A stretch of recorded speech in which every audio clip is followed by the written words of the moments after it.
Hello there. Welcome to the Saroy channel, wherever you are in the world, and so much love to each and every one of you. How are you doing? I do hope you're doing really great. I'm doing fabulous, thank you very much.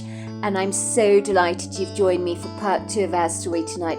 I really do love it when we go into 4 parts in a story because it's so exciting. You get to know the characters and it's just so much more interesting than if the story is terribly short. So let's continue with part 2 of our story. And I have to say, this is interesting because we're about to find out whether Adam is going to agree with Tyler, and it does sound like he has agreed with him, to break into his grandfather's house. So we're about to find out what's going to happen then. So let's continue with our story. It would seem that Adam's parsimonious father was attached to the money he earned, like a barnacle to a ship's hull might be. He'd even put his own wife on a strict food budget, and humiliatingly astutely inspected all her supermarket receipts with a fine tooth comb for any discrepancies. If his mother wanted to buy anything pretty for herself, he'd only be happy to part with cash if she was getting the item in question at a reasonable discount, or preferably at bargain basement prices. Woman's clothes, he would say very disdainfully, were far too overpriced, and he wasn't prepared to throw good money down the drain for something badly made from some warehouse in China. It was painstaking for his poor mother Sylvette to have to humiliatingly ask her husband for every penny that she needed, like a dog begging its owner for some crumbs under the table. Adam knew he'd never ever treat his own wife like that one day. It was so denigrating and demeaning. He hated the way Sylvette was patronized and belittled by his father.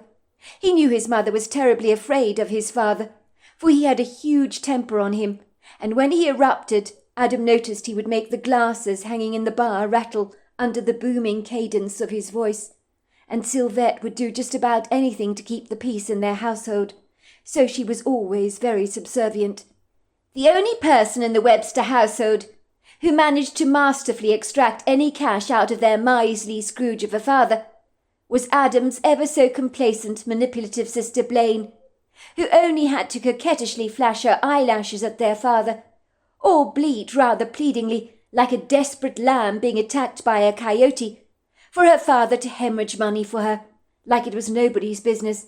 "Dad, I've seen this amazing dress. It's absolutely amazing, and I really want it," she would say, through twinkling, beseeching eyes, and their father would extract his thick black leather wallet from the back of his chinos, ask her how much it was, and literally rain down money on his daughter like manna from heaven.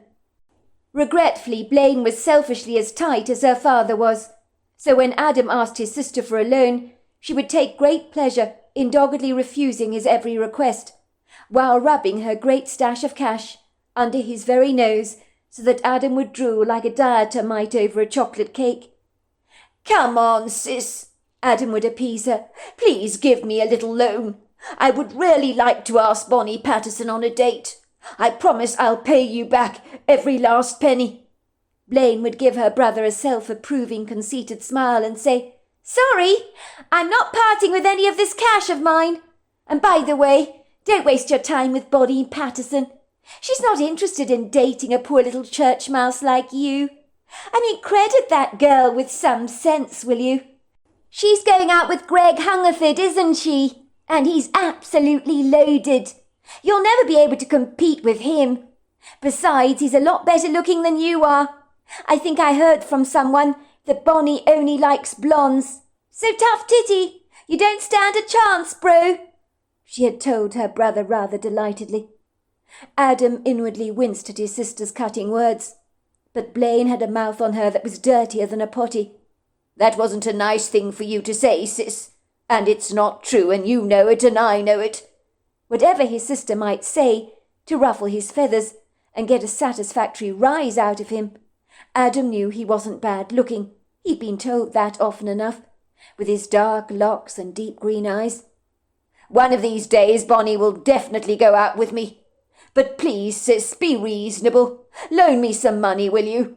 I will pay you back with interest if need be," he had begged his stony-heart sister, but to no avail. Go away, will you, Adam? Leave me alone, for goodness sake.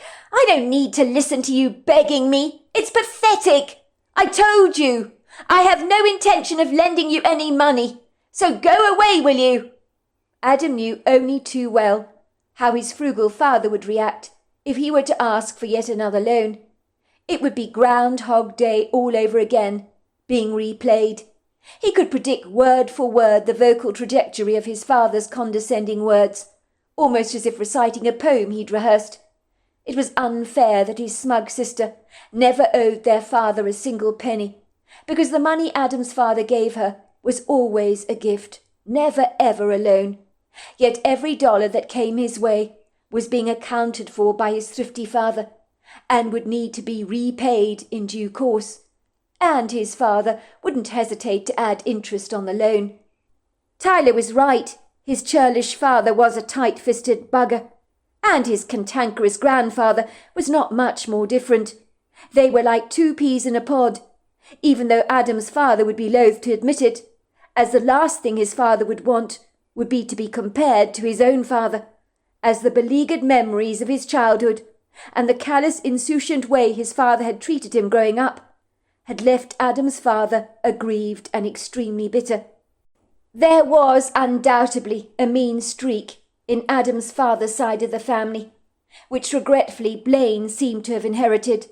On the contrary, his mother's side of the family had a generosity about them that seemed to know no bounds.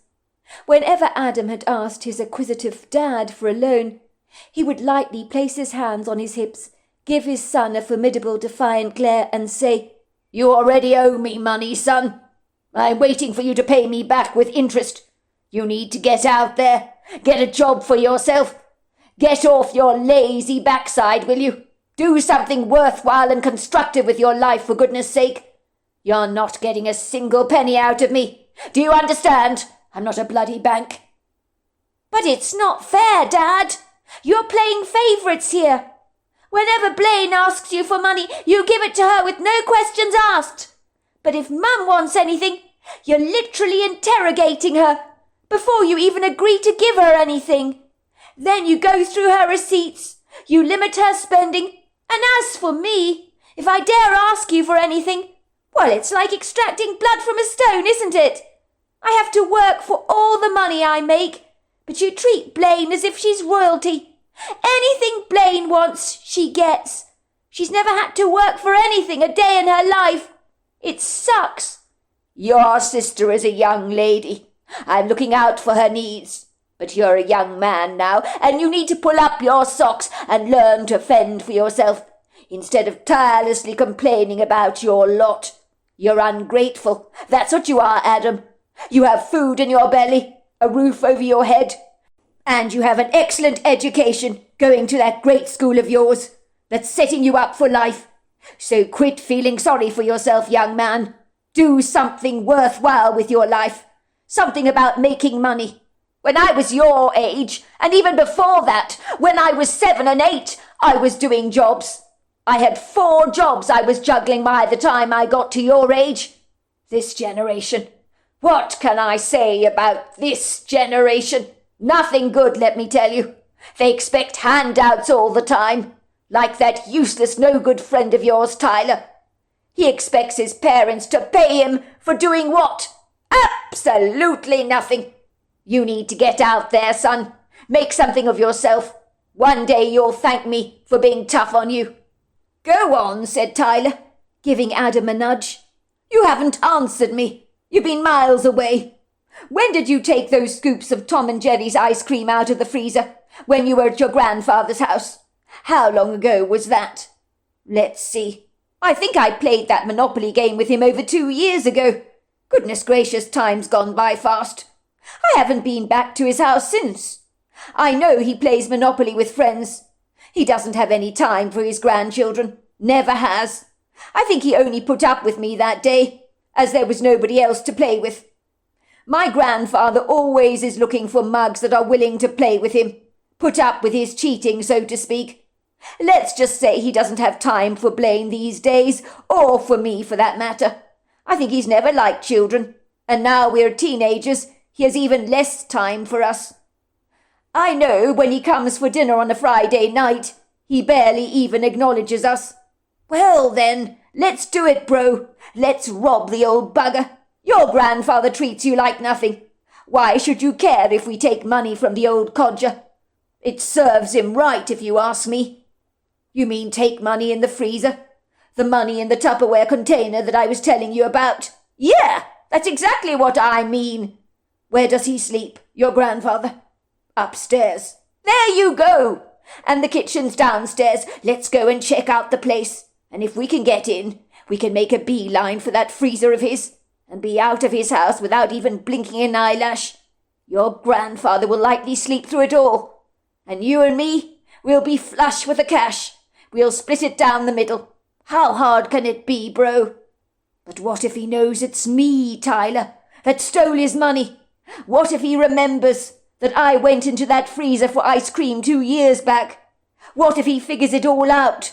The man's not stupid. Don't be ridiculous, Adam.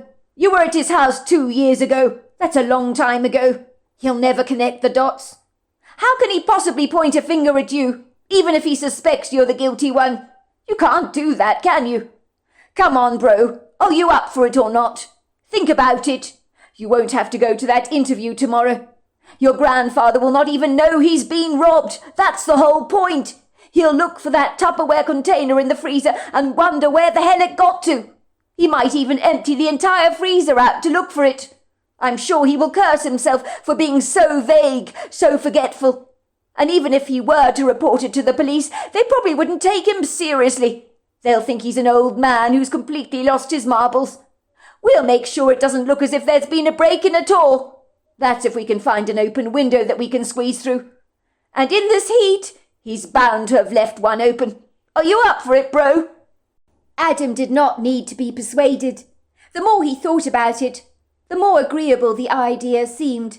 It was a long time since he'd visited his grandfather to play that game of Monopoly. Ostensibly of late, his grandfather had been getting considerably more frail, and even his mother had made mention of this fact. "Malcolm doesn't look very well these days," she had said to their father. "That's because he's getting old," his father had snapped. "It happens to us all." "Even so, love, should he be living there alone in that house of his? The man needs looking after, doesn't he?" "He can look after himself. He's not moving in with us. Don't get any ideas, if that's what you're suggesting, love," his father had snapped. "It's bad enough he lives next door to us. Sometimes I feel as if he's breathing down my damn neck. I mean, he bought that property next door the moment we moved into the area, just so that he could be next door to us. And he would do it again and again if we moved anywhere else. That's exactly what he's like. Always got to be keeping tabs on me, that damn man. We invite him to our house every Friday night. He comes here complaining about everything. You make him a decent slap-up meal. What does he say? The meat was tough, or there was too much garlic in the pasta. He's a miserable, ungrateful old sod. Think about how every Christmas and Thanksgiving he conveniently claims he's left the presents for the kids at home. He says that because he's never bought them anything in the first place. He doesn't want to part with a single penny of his money. Scrooge from the Christmas Carol ain't got anything on that man. It was the same for me growing up when I was a boy. He never gave me a damn thing. That's why I've worked so many jobs all my life. My own mother had to practically beg him for cash all the time." "Well, look where that's got you today, love. You're a successful businessman, aren't you? And maybe you've got him to thank for that. You've had to fend for yourself, and that's not a bad thing. So in a way, maybe he's done you a favour." "That man! He's never done a damn thing for me a single day in my life," snapped Adam's father. "He didn't make me who I am today. I did that all myself. I owe him absolutely nothing. He made my life a living hell growing up, if you must know." Adam had never particularly liked his rather disagreeable, grouchy grandfather, and not once over the course of their young lives had the frugal man so much as given him or Blaine a Christmas present or even a birthday present. His father was right about that. Adam found it rather like the pot calling the kettle black that his own father had very little nice things to say about his grandfather, when in truth his father was a chip of the old block. It was ironic that his own father was even treating his wife in the same condescending fashion his grandfather had treated their grandmother over the years, and yet he failed to see it. This was payback, Adam persuaded himself. It wasn't really stealing. He was getting the money that would have covered the presents he and his sister never received over a lifetime of birthdays and Christmases. When he thought about it in this way, it meant breaking into his grandfather's house felt like not half such a bad idea. When push came to shove, he was simply getting back what was rightfully his. His grandfather was not poor, so losing a little cash would never be a problem for him. The two teenage boys left the graveyard recovering their bicycles that were perched up against the side of the stone walls of the church that his mother attended zealously every Sunday for years on end. And on occasion Adam and Blaine had come along. Ostensibly their father resolutely wanted absolutely nothing to do with the church. He resentfully claimed that if there was a merciful God, he had not been there for him as a boy, when his father had beaten him black and blue with a belt, so he wasn't going to worship an insouciant God like that, if indeed God was real, which he seriously doubted. The rural, undisturbed neighbourhood was so quiet and tranquil on this night. Now that two teenagers knew what they intended to do, it almost felt as if the dark shadows could sneakily read their very thoughts, which was more than a little disquieting and discomposing, to say the very least. They both gingerly climbed onto the back of their bicycles, cycling down the country lane. Thankfully the road that night was absent of any intrusive street lights. They passed a gathering of quaint-looking houses, all cast under the light of a spectral-looking moon, where only a few outside lights remained on, while some were invariably motion-activated, so with the movements from the boys on their bicycles, as they cycled past these homes, the light would automatically come on, which was slightly nerve-wracking, even though on any normal night this never fazed the young teenagers at all. But everything was different tonight, as if the ambience of the entire evening had become significantly more tense, almost as if the dark shadows were anticipating the young teenagers' every move. Adam knew what they were about to do was wrong. Of course he did. He'd been raised a lot better than that, but any niggling doubts that teased his conscience he cast well away from him, and it certainly helped that he was ever so slightly drunk. At this late, unsocial time of the night, or early morning you could say, because it was close to that, the residents of this small little hamlet had long since retired to bed. It would seem no one was up and about, even though it was a Friday evening. The teenagers needed no witnesses on this night, for they were conspicuously well aware that they would be hugging the dark shadows, to be sure not to be spotted by some raging insomniac, and they could only hope that they would see no curtains twitching. People in this neck of the woods were on first-name terms with each other. It was a friendly neighbourhood, peppered with houses that overlooked the country lane, and contentedly clustered together against a backdrop of hilly outcrops and trees that fringed the burgeoning forest. The woods stretched out over a considerable distance, boasting many hiking trails, waterfalls, creeks and streams. Adam and Tyler had explored it all when they were little boys. Many locals wondered if one of these days the land would be bulldozed and trees felled to make way for housing developments. But over the years, the blissfully idyllic landscape had remained pristinely untouched, beautifully preserved. There were, of course, bountiful rumours that the woodland area that swaddled the neighbourhood on every side would never be brought to its knees, as it was protected. They could only hope this was the case, for it was so beautiful to live in such a sequestered part of the world, where you were so cosily enveloped by the warm, all-encompassing hands of Mother Nature herself, although the weather in this part of the world was as fickle as a mistress with many lovers, but the less said about that the better. At least on this unassuming night, the weather was holding up, and it remained as warm as a summer's day. It wasn't uncommon to find deer in the late evening or early morning, foraging on people's properties, and some of the locals actually left apples out for the deer, especially during the cold, bitterly cruel winter months, when it was more challenging to forage for food. Everything was carpeted in crisp white snow at that time of the year. But beyond that, there were also many other nocturnal creatures that visited people's properties at night. There were, for example, a lot of raccoons that visited Mr. Blackleford's at number 23. He was always zealously feeding them with hot dogs and cream cookies. Many of them had become tame over the years, and Mr. Blackleford actually had names for some of them. The two teenagers surreptitiously hid their bicycles behind a large rambling hedge, so they could not be seen from the country lane.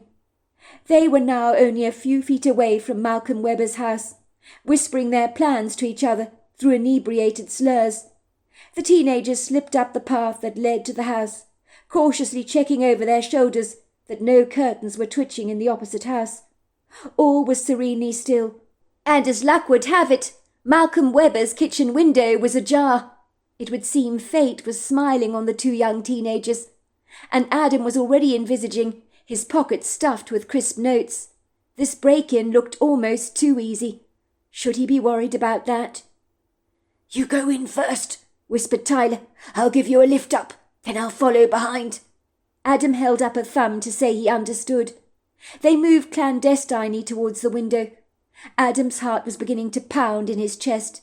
They couldn't afford to wake his belligerent grandfather up, or there would be hell to pay if he got caught red-handed doing something that would earn him a beating from his father's gruesome belt, and the thought made him shiver and squirm. The window had been left on the last hole of the bottom window catch, so Adam lifted it, pushing the window open wide. Thankfully it didn't squeak. Adam's initial thoughts were, "Stupid old bugger! He's made this so easy for us." But then he reminded himself that what he was doing was against the law, and that it did not sit comfortably with his conscience. If his mother knew what he was doing now, she would be absolutely mortified. Tyler used clenched hands as a step, and so Adam hoisted himself right up, on top of his friend's fists. It wasn't too difficult. Then managed to squeeze and maneuver his slight frame through the opening of the window, with some careful wiggles here and there. Soon he was standing on top of a washing machine, which was directly under the window. The metal made a loud creaking noise as Adam stepped on it. For a moment he froze, preparing himself to step back through the window again, should there be any noise heard in the house, to remotely suggest that his grandfather was wide awake. He turned around to see his nimble friend, Tyler, hauling himself effortlessly up through the window ledge behind him. Adam put a finger on his lips, warning Tyler to be incredibly quiet. Slowly but surely, Adam gingerly eased his way to the kitchen floor. Once he was fully satisfied that there was no noise in the house, to suggest that his grandfather was up and about, Tyler was encouraged to follow close behind, which he did. But much like Adam, he couldn't avoid making that annoying creaking sound on the metal of the rather ancient-looking washing machine. Adam indicated to Tyler that the box freezer was in the far corner of the room. He mouthed the words, "Over there." They both glided over to the freezer, and very slowly they opened the lid. It squeaked slightly. The freezer was full of large selections of Tom and Jerry's ice creams. It was certainly clear that Adam's grandfather had quite the sweet tooth, but shuffling around the stuff in the freezer to look for that Tupperware container that was marked rice was not as noiseless as the two teenagers had hoped. The freezer was stashed to the brim with ready meals and frozen chips, almost as if Adam's grandfather was expecting a great famine to hit their neighborhood. And it wasn't exactly neatly packed either. They very carefully hauled out containers of ice cream, placing them on the kitchen floor, doing their level best to be as discreet as they possibly could, always listening out for any obtrusive noises on the landing outside the door, but none came. Adam, who was holding his breath inwardly, sighed with relief. The two teenagers were very nearly there. Finally, Adam became excited when he recognized the familiar Tupperware container in the freezer. His hands almost trembled as he held the box in his hand. It rattled precariously as he moved it due to the loose coins it invariably contained. He slowly pulled back the lid. Both boys gasped. There was a lot more money in there than Adam had ever anticipated, probably more than $5,000. Adam quickly replaced the lid back onto the container. The two boys began replacing the Tom and Jerry's ice creams back into the freezer, while Adam was mouthing to him, "Let's get out of here." Tyler, who was holding the Tupperware container that contained the money in his hands, nodded at Adam, and then with his rather clumsy left hand, he replaced the last remaining Tom and Jerry's ice cream into the freezer. Well, at least he tried to, but it had slipped out of his fingers, crashing to the ground, making a thunderous thud. The two teenagers looked at each other nervously, staring up towards the staircase through the door in the kitchen, waiting to hear if there was any noise coming from the upstairs landing. Adam was silently cursing his friend for being so cack-handed with the ice cream. At this point, Adam's heart began to boom in his ears, and his worst fears were confirmed when he heard an upstairs door creak. Oh my God! His grandfather had heard the noise. They needed to get out of here as noiselessly as possible. They heard footsteps, and then the belligerent, capricious sound of his grandfather's voice. "Who's down there? Who's down there? I heard you! I know someone's there!" Adam put his finger to his lips. The two teenagers waited, and then they heard a stair creaking. The two boys, on realizing that Adam's grandfather was now making his way down the staircase, they knew that they had to exit the kitchen as fast as they possibly could. Adam had quickly hurled himself up onto the washing machine when they heard a loud clatter, and then an almighty thump, and then everything became deathly still. It sounded ominously as if the old man had taken a tumble down the staircase. Surely not. Both boys looked at each other incredulously. Tyler was begging his friend with silent, urgent gestures to get the hell out of the kitchen window. But Adam, whose conscience had overcome him, crept very silently to the hallway to check on the staircase. He gasped at the sorry sight that met his eyes. The old man was lying at the bottom of the stairs, his head at an awkward angle. Adam knew without a shadow of a doubt that his grandfather was dead, and he was flooded with a dreadful guilt, for he knew that his grandfather would not be dead had it not been for him breaking into the house. "Tyler," he called out loudly, "you need to see this! Get here now!" The shadowy figure of his friend entered the hallway. The two teenagers locked eyes with each other as they gazed in horror at the lifeless figure of Malcolm Webber lying before them in a sorry, almost pathetic heap. "Bloody hell! He's dead," said Tyler. "Your grandfather must have fallen down that bloody staircase. It's hardly our fault. He must have tripped. He wasn't looking where he was going, silly old sod." They noticed in his hand was a shotgun that had fallen to the floor beside him.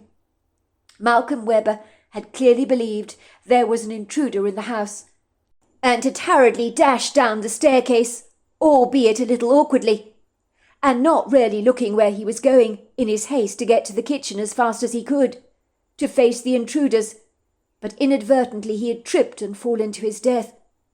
"It's too late," said Tyler. "We can't do anything to help him now. We need to get out of here now. We can't hang around. We've got to make bloody sure no one has seen us. We need to remove any fingerprints on the freezer and windows, in case the police suspect foul play. I mean, the shotgun is the giveaway, isn't it? That he was worried that there was an intruder in the house."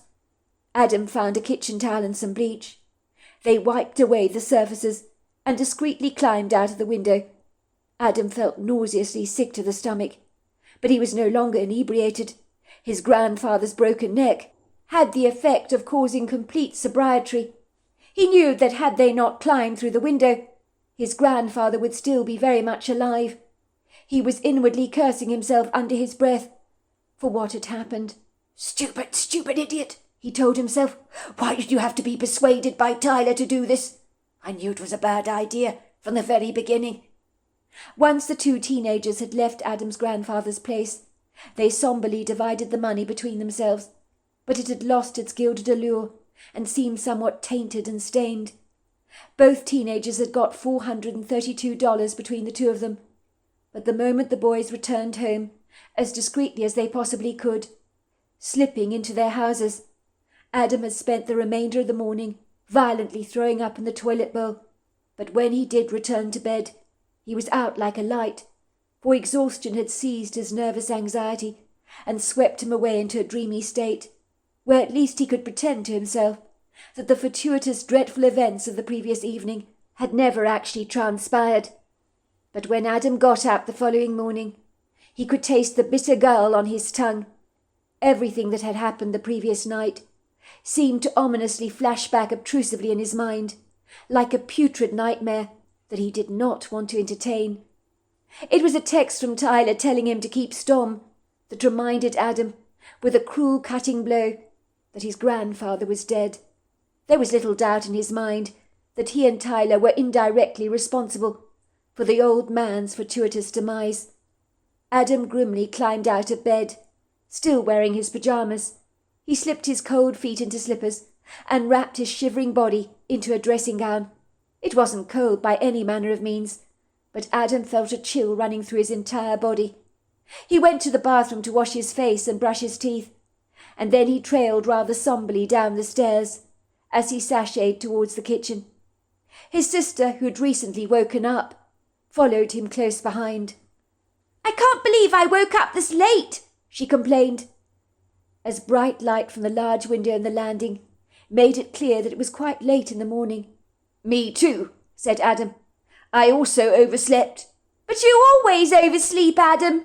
Don't think I don't know what you get up to at night. I know you slip out of the house to meet up with Tyler. I'm not stupid." Her words made Adam grow cold. "Don't worry," his sister chuckled. "Your secret's safe with me. I'm not going to blab to Mum and Dad." Adam's throat was dry and parched. He was longing for a fresh glass of orange juice to remove the cloying sour taste in his mouth that would not abate, even though he'd brushed his teeth rigorously many times over. Adam knew that he'd have to live with this guilt for the rest of his life. It was eating away at him like a worm in an apple. It didn't matter that he'd never liked his grandfather. The man was dead because of him, and he hoped that his sister would not blab about his nightly soirees, as the last thing he wanted was his parents to ever connect the dots, or to be suspicious that he was in some way responsible for his grandfather's death. The atmosphere in the kitchen that Adam entered was so incredibly tense, you could have almost cut it with a knife. But when Adam and his sister Blaine stood in the kitchen, watching their parents, it would seem their parents didn't even notice that their own children were there. "I still can't believe it," said his mother, standing over the stove with a wooden spoon in her hand. She appeared to be preparing some scrambled eggs for a late breakfast. She was talking to Adam's father, who began to frown. I never liked the man. He was a cantankerous, pugnacious, miserable old sod. But nobody deserves this. I knew it wasn't a good idea, him living in that house on his own. I did say so to you, especially at his advancing age. That staircase was an accident waiting to happen. Why on earth did the man sleep upstairs? He could so easily have turned the downstairs spare room into his bedroom. None of this need ever have happened." "I'm sure he didn't suffer," said his father. Adam expected to get the 3rd degree from his father as to why he was not appropriately dressed for an interview at the warehouse in town. Instead, his father, on seeing him and his sister Blaine, beckoned for them both to take a seat at the breakfast table, and his sombre expression told it all. "What's going on?" asked Blaine. "Has something happened?" she asked, obediently taking a chair next to Adam and taking a sip of orange juice that her mother presented her. "I'm afraid me and your mother have got something rather unfortunate to have to tell you," said their father, taking a seat opposite them. "Your grandfather had an accident last night." "An accident?" asked Blaine. "What kind of an accident?" "I'm afraid he fell over the staircase in the middle of the night. He broke his neck." Blaine gasped, covering her hands over her mouth. "Oh my God! That's terrible! Is he dead?" "I'm afraid so, love," said their mother. "It seems your grandfather was found with a rifle in his hands. He probably heard a noise during the night, went to investigate it. I bet it was raccoons tampering with his outside bin. They always are after leftovers, and your grandfather has many of those. He's very skittish, when he hears noises outside. as he hides a lot of cash around his house. He gets quite paranoid about potential burglaries. The cleaner found him this morning. The poor girl had quite a dreadful shock. She thinks he tripped over his dressing gown belt, took a nasty tumble down the staircase. He was becoming wretchedly frail these days. I'm sure you've noticed that. But that's so awful, said Blaine. I never liked him very much, but nobody deserves to die like this, do they? Well, it was an easy way out for him, said their mother. Maybe in the end it was a good thing. What's that supposed to mean? Asked Blaine. How can falling down a staircase ever be a good thing? Adam's parents exchanged secretive glances between them, and then Adam's mother said, Well, I think the kids have a right to know, Howard. We shouldn't keep this sort of thing from them. And besides, they're bound to find out. Know what? Asked Blaine. Go on, tell us. What's going on? What's going on here? What are you keeping from us? Your grandfather was dying, I'm afraid, said Adam's father. He had pancreatic cancer and did not have long left to live. He didn't want to suffer, so he was looking at euthanasia as a way to end it all. He wanted to go there before the cancer ravaged his entire body, as you can understand. He had cancer, said Blaine, looking aghast. Pancreatic cancer. That's the worst cancer you can get. It is, I think, agreed their father. Didn't Patrick Swayze die of pancreatic cancer? Asked Blaine. He starred in Ghost with Demi Moore. That was an amazing movie. I loved Patrick Swayze. That's right, love, said their mother. From what I heard, there are no cures for pancreatic cancer. And your grandfather had a very aggressive form of cancer. There was nothing that they could do for him. The cancer had spread all over his body. And chemotherapy, even if it had been available for him, would likely have killed him. He was desperately weak, you see. Euthanasia, said Blaine. Are you saying what I think you're saying, Mum? Yes, your grandfather wanted to drink a poisonous cocktail. He had planned his own death, you know. He said he wanted to die with dignity, not be subjected to the debilitating effects of the cancer. Malcolm was already feeling terribly weak. He suspected for a long time he had cancer, but didn't do anything about it until it became very advanced. Oh, my God, said Blaine. Do you think that our grandfather threw himself down the stairs on purpose to end his life so he didn't have to take that poisonous cocktail? No, of course not, love, said their mother. I think the fall down the staircase was a natural accident. Your grandfather was a bit of an insomniac, you know. As your father said, he was very paranoid about anyone breaking into the property. He kept a lot of cash in his house, you see. The downstairs window in the kitchen was open, according to the cleaner. Your grandfather probably panicked about that, because he usually shuts all his windows closed. But I suspect with the heat we've been having lately, he'd opened a few windows around the house. So when he heard the noise, he probably decided to go and close that window. Check up on the noise that nobody was in the house. He's scrupulous about security. Everybody has windows open when it's like this. So it's more than likely he did hear a noise, or he thought he did. He went to investigate. We know that because he had a shotgun in his hand, so he must have heard something. I think he tripped over his dressing gown belt, as the cleaner believes. Fell over it. He was so frail. I'm not remotely surprised he died on impact. In a way, it really is a blessing. That's why I was saying that. He got the early death he was hoping for, without having to drink a vile cocktail. And believe me, I gather those cocktails for euthanasia are vile. What's wrong with you, Adam? Are you all right, love? You've gone deathly pale. Adam's mother reached out her hand to comfort her son, giving it a gentle squeeze. You've had a dreadful fright, haven't you, love? We all have. I know that me and your father should have told you about your grandfather having pancreatic cancer, but he didn't want anyone to know about it. The doctors gave him 5 months to live, and that was being very optimistic, so I think he slipped away in a manner that might even have pleased him considerably. I'm fine, Mum, It's just a bit of a shock, that's all. Of course it's a shock, love. Even losing someone you never really liked all that much is a shock. He's still family, you know. I know he was a capricious, belligerent old man who tended to rub you up the wrong way, but he was still your grandfather. Losing him is not going to be easy on any of us. Many people in this neck of the woods were extremely fond of him, you know. He did have his redeeming qualities. Adam's father made a face. That silly old sod had absolutely no redeeming qualities. Just because he's dead doesn't mean you need to put a halo on his head and make him a saint. Isn't it funny, when people die, that's what they always do. They'll say how wonderful the person was, when in reality, they were a complete swine. It makes me sick when people do that. Love, I'm just being kind, said Sylvette Webber, looking at her husband through narrowing eyes. You know they say you should never speak ill of the dead. Well, I'm glad he's gone, said Adam's father begrudgingly. At least we won't have any more Friday night dinners. So there we are. That is the end of part 2. Part 3 is tomorrow night. I look forward to you joining me then. Until next time, goodbye and good night.